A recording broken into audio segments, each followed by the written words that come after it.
ассалому алайкум шунавандаҳои гиромӣ.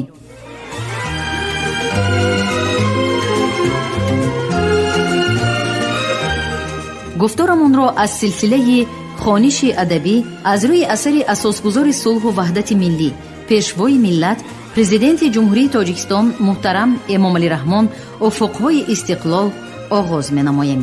гуфтори 17. ровӣ ализода абдурашид хуҷамқул.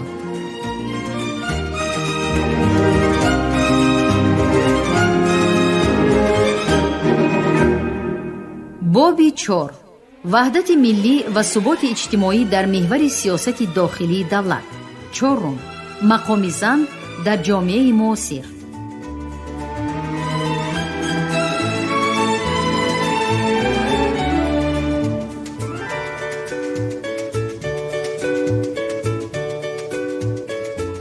ما همیشه به نیروی سازنده زنان فرزانه و عاقل تاجیک تکیه می نماییم. آنها در برابری به جا آوردن رسالت اصلی خود، استوار گردانیدن عائله، تربیه شایسته فرزندانی با آداب و صاحب معرفت و بننگ و ناموس، وطن دوست و خودشناس، اینچنین با زحمت و تلاش‌های پیگیرانه خود در رشد اقتصادی و اجتماعی و فرهنگی کشور سهمی با سزا گذاشته ایستادند. در دوره دشوار مقاومت زنان تاجیک نیز با جسارت و مردانگی بین جانب‌های مخالف ایستاده، با مصلحت عاقلانه و نصیحت‌های پندآمیز خود اکثر وقت و پست کردن شدت احساسات کمک می رسانیدند. سپس هنگام آغاز گفت و شنید قوه‌های حکومتی با مخالفین که هزارها کیلومتر دور از وطن برگزار می گشتند، زنان تاجیک با مراجعت‌ها، برقیه و پیام‌های خود اشتراکچیان مذاکرات را دستگیری نموده، آنها را برای پایدار نمودن صلح، وحدت و همدیگر فهمی دعوت می نمودند. زنان و مادران کشور در سالهای جنگ شهروندی دشوارترین روزها را از سر گذرانیدند. صرف نظر از تلفات بزرگ، ضربه تقدیر را با صبرانه تحمل کردند و در برابر مردان برای پایدار نمودن صلح و ثبات در کشور سربلندانه مبارزه برده، به خاطر امنیت و پایداری آینده ملت همه را بخشیدند.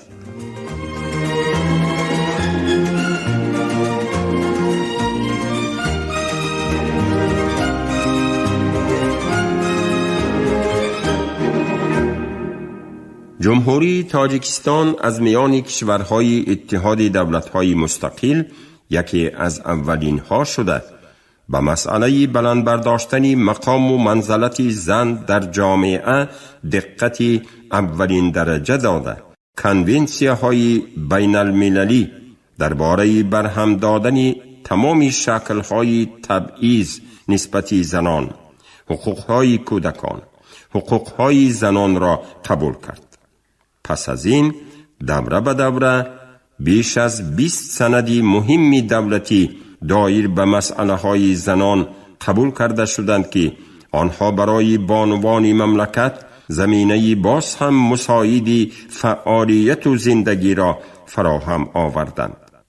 مخصوصاً فرمان ما درباره تدبیرهای بلند برداشتن مقام زن در جامعه از طرف اهل جامعه به خصوص بانوان دستگیری یافت که آن بهره از بین بردن استریوتیپ های گندری عاید به نقش زن در جامعه زمینه مساعد فراهم آورد.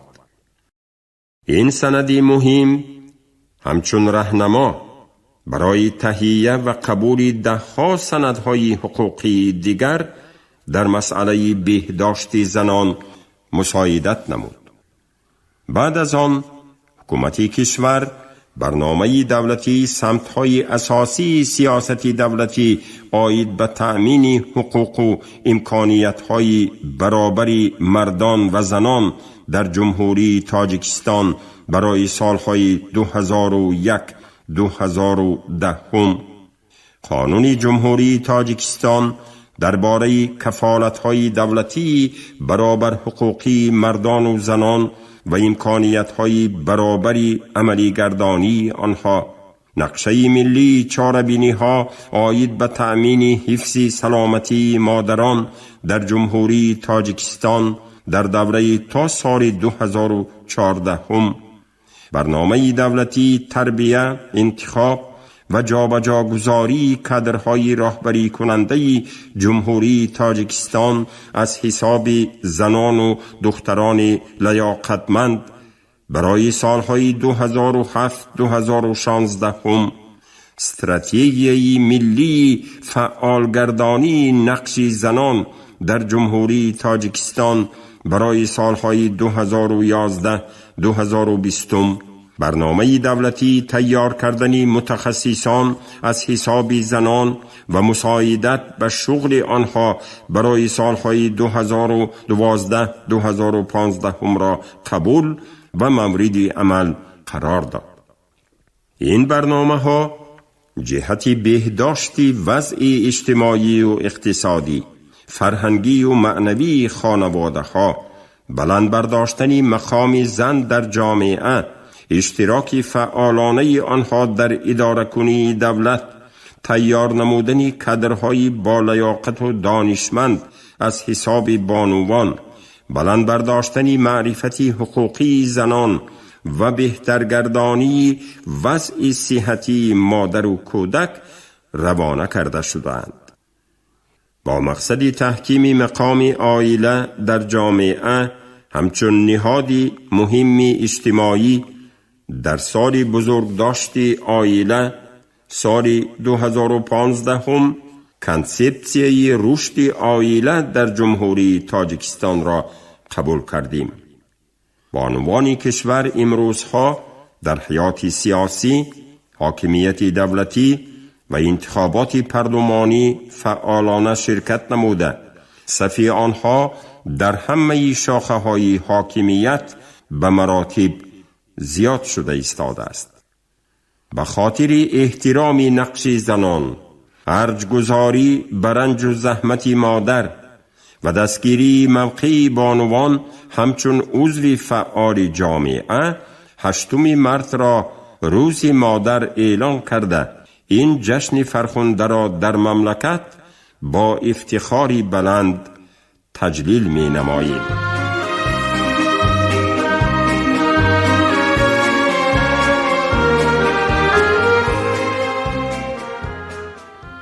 ما با مهنت سازنده زنانی با غیرت کشور همچون قوه فعال و پیشرفته جامعه افتخار کرده، نقش آنها را در تربیه نسل سالم، تنظیم رسم و آیین‌ها و مقاومت با افراطگرایی و خرافات پرستی ارزشمند می‌دانیم.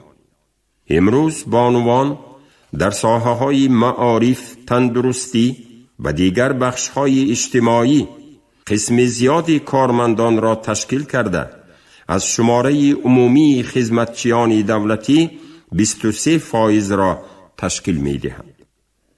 در آینده ما کوشش می‌نماییم که آنها در مؤسسه‌های نظام بانکی، خدمات علاقه، شغل و دیگر بخش‌های خدمت رسانی بیشتر به کار جلب کرده شوند.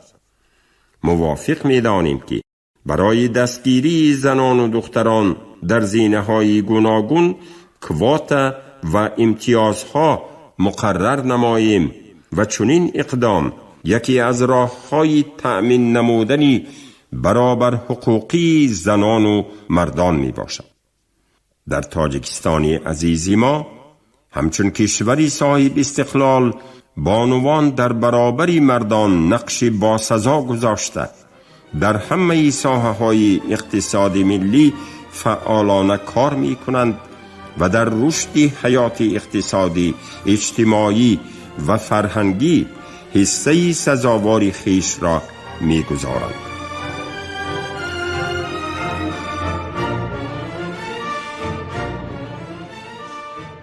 پنجم، تاجیکستان کشوری جوانان.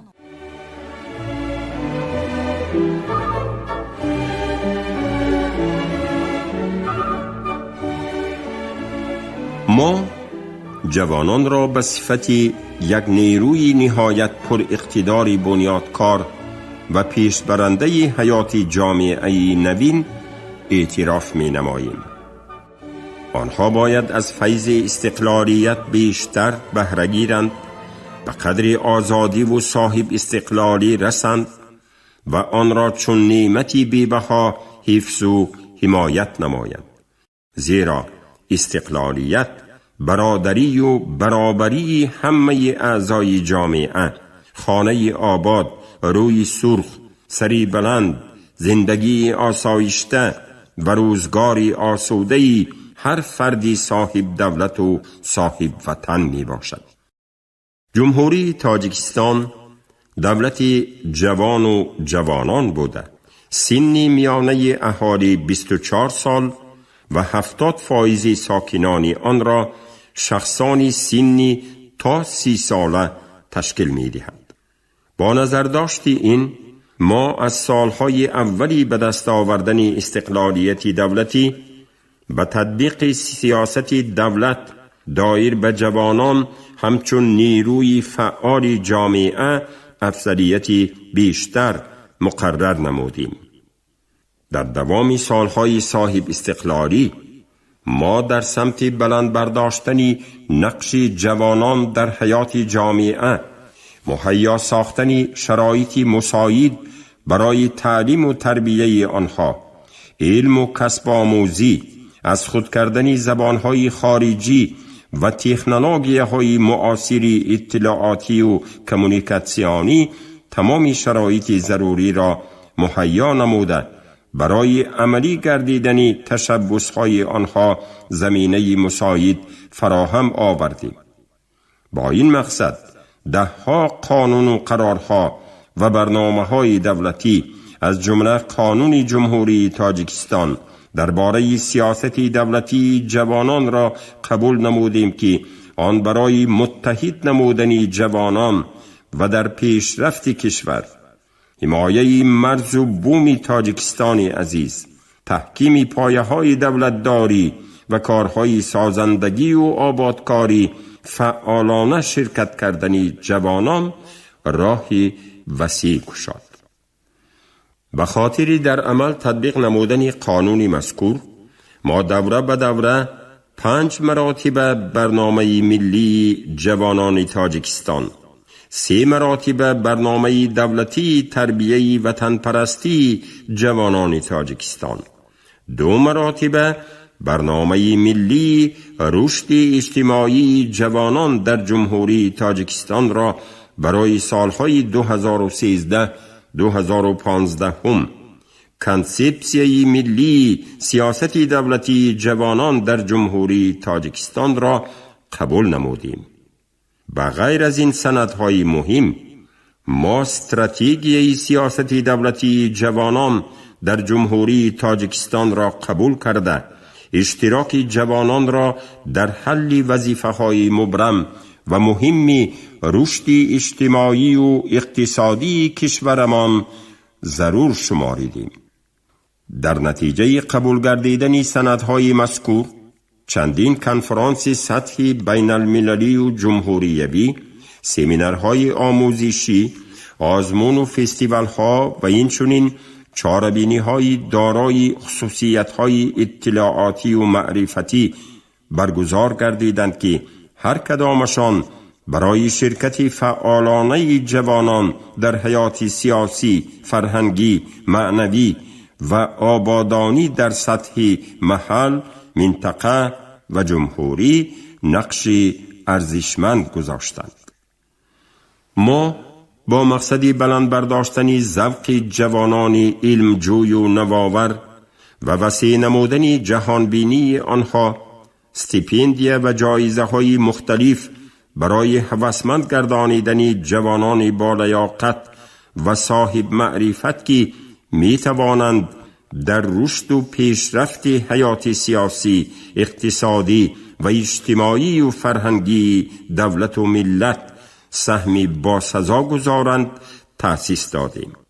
در ظرف 25 سال استقلالیت دولتی 3700 نفر نورسان و جوانان از استیپندیه‌های پرزیدنت جمهوری تاجیکستان بهره‌ور گردیده تا به امروز سهم مناسب خود را در تمام سمت‌های حیاتاً مهم جامعه گذاشته ایستادند.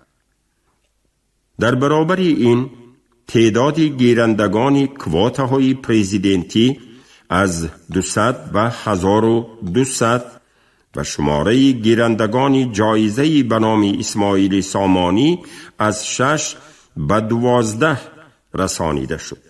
خوشبختانه تا به امروز 149 نفر عالم جوان با این جایزه سرفراز گردانیده شدند. اینچنین برای جوانان با لیاقت استیپندیه بین المللی درخشندگان را تأسیس دادیم که برای آماده نمودن متخصصان جوان در سطح بین المللی مساعدتی بیشتر نمود.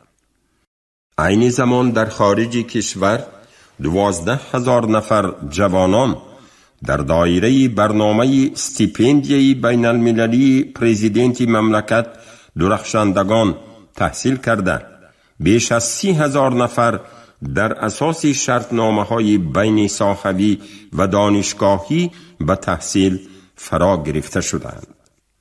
از سال 2005 تا به حال با تشبث ما کوتای پرزیدنتی برای جوانان لیاقتمند که مکتب میانه را با بهای خوب و اعلا ختم می نمایند عمل می کند.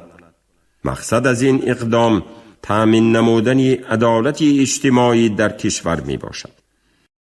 عین زمان در مؤسسه‌های تحصیلات عالی کسبی کشور 5090 نفر، 2608 نفر دختر و 2482 نفر پسر طبق کوتا با موفقیت تحصیل دارند.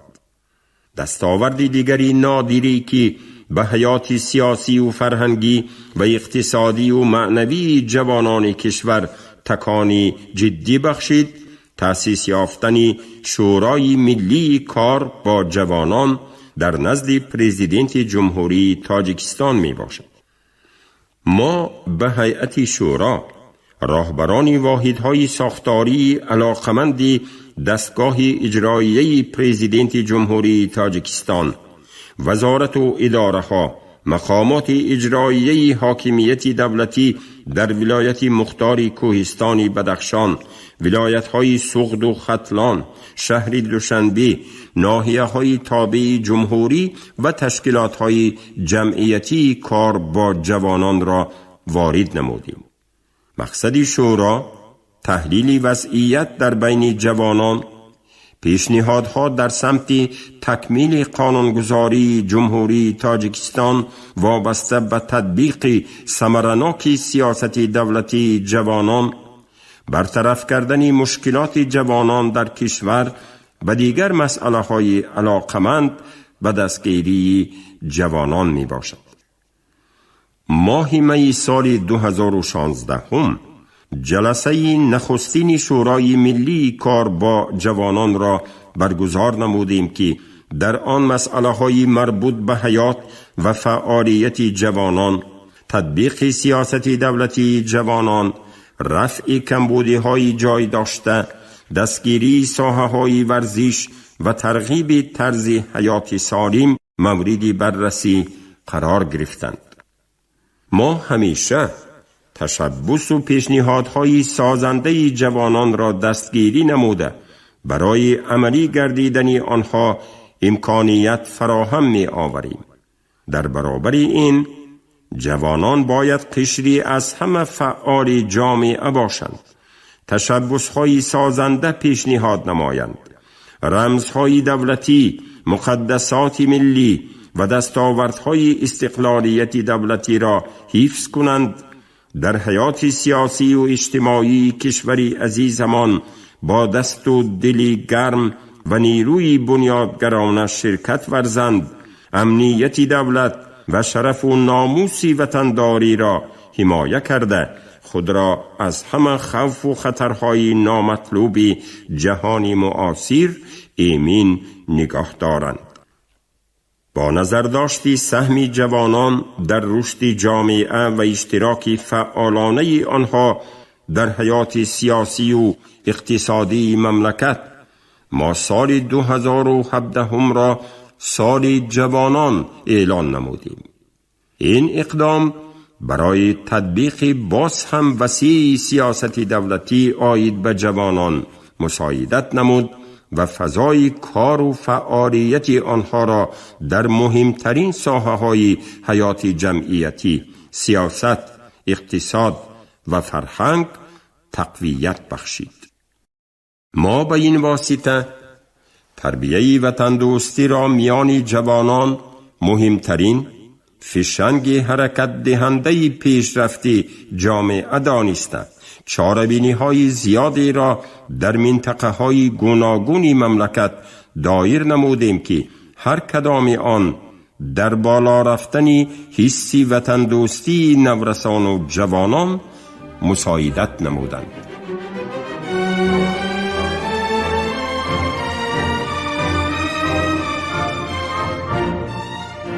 وطن دوستی جوانان در شرایط کنونی اهمیت خاص کسب کرده، هر یک جوانی با ننگ و ناموس کشور را ضرور است که با آموختن علم و دانش، کسب و هنر مشغول شود، تاریخ خلق خود را از بر نماید، وطنش را چون جان دوست دارد، ارزش و سنت‌های ملی و فرهنگی را احترام کند و خود آگاه و خودشناس باشد.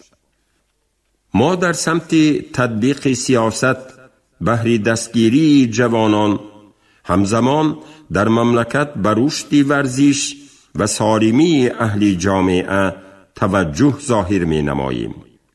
ورزش همچون زیباترین شغل انسان تاریخ کهن داشته، واسطه مهمی بهداشت سلامتی و تبلیغ طرز حیات سالم به حساب می رود.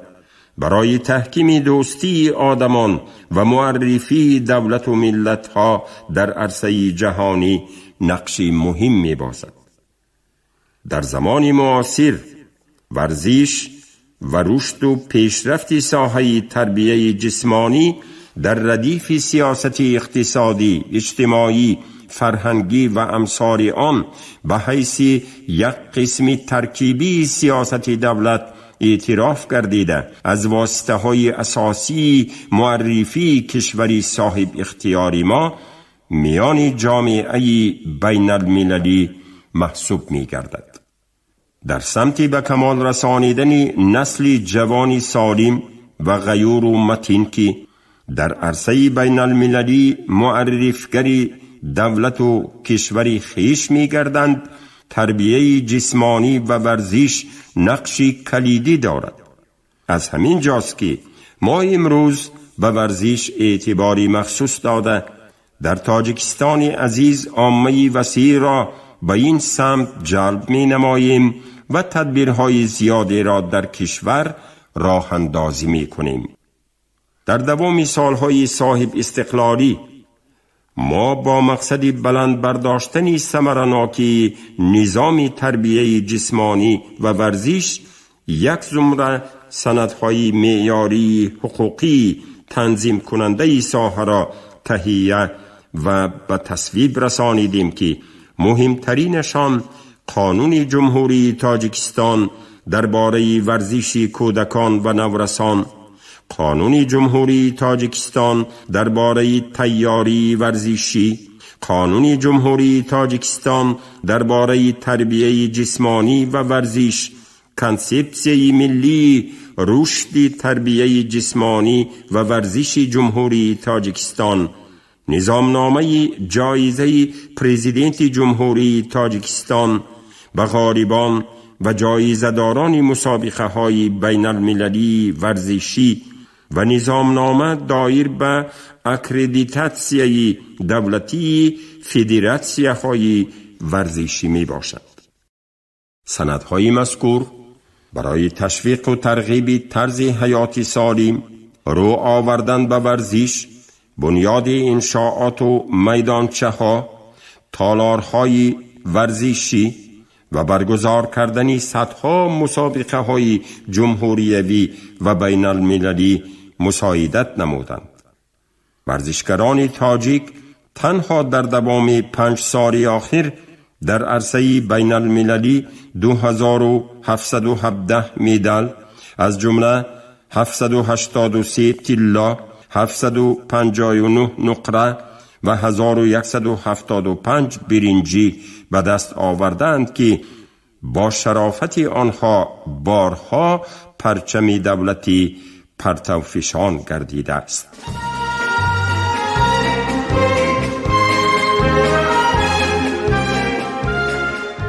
وضع انفراساختار ساحه ورزش همه ساله بیشتر گردیده. در کشور دهها مجمع و تالارهای ورزشی ساخته به استفاده داده شده ایستاده.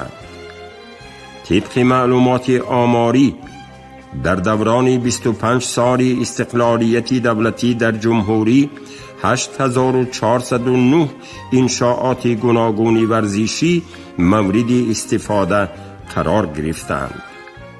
از این مقدار 111 ورزشگاه، 6130 میدانچه ورزشی، 1585 تالار ورزشی، 83 حوض شناوری و انشاءات مخصوص ورزشی 717 عدد را تشکیل می دهد. در دوام 5 سال آخر باشد 1191 عدد انشاءات اساسی ورزشی از جمله 18 ورزشگاه، 811 میدانچه ورزشی، 313 تالار ورزشی، 32 حوض شناوری و 17 مجمع ورزشی ساخته شده 1059 عدد انشاءات تعمیر و تجدید گردیدند. تنها سال 2015 در شهر و ناحیه های جمهوری 82 انشاءات ورزشی با خرج زیاده از 139 میلیون و 885,279 سامانی ساخته به استفاده داده شده است که از این مقدار 69 میلیون و 515,090 سامانی از حساب مبلغ‌های بودجتی و 70 میلیون و 370,189 سامانی از حساب سرپرستان صرف گردیده است.